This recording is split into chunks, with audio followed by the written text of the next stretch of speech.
living here, we're dominated by these power stations. You can't not see them. They're everywhere. It's that thing that's it's the reason why the place is here. The valley has a lot to offer.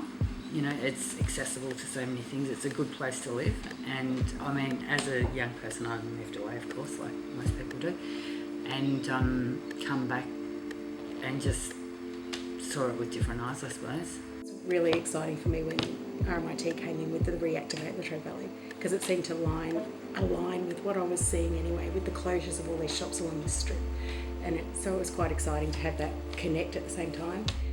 There's a perception here in Latrobe Valley that only good things happen in Melbourne because they spend the money, whereas my thoughts are, anyone can do it. You just got to sign it up. If you think it's going to be beneficial to your business, don't let anything hold you back. This is quite a unique sort of a project, the likes of which we haven't seen down here before. So it's a story and an effort that the newspaper's happy to tell.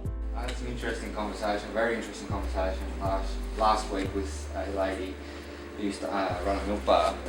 She couldn't grasp the idea that there was nothing being bought and sold here.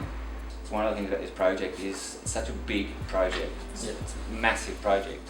When that first was announced, we got pretty excited about it, and we ran it on the front page because it was addressing this concept of transition, which we've heard our local council and other members of society sort of talk about so much, but no one really knows what that means, and I don't think anyone really knows what it means. It's something that everyone agrees sort of needs to happen, the need to diversify, and this project was a really interesting way to look at just one aspect of that, as integral and as important as it all is. This project's about making it viable to live here and making our community more enjoyable and more creative, and I love it. I think that it's not just doable, I think it's really important. What Transiting Cities represents is an opportunity for people to go, well, I can do something that's not that hard. Participate in a great market, or if you've got an empty shop, or if you know someone who owns an empty shop, get on their back and just say, open it up. Put someone in there and bring some life to the place. I think real people need to solve their own problems in their own individual ways to make it more interesting. There's lots of really strong subcultures in the area, which I'm becoming part of now that I live here. So there's a lot of really exciting people dancing and singing and making speeches and writing and discussing and talking and creating all that stuff is sort of flowing underneath. So the longer I've been here, coming back into it as an adult, coming back to the Latrobe Valley as an adult, the more I see that's happening underneath, it's really good.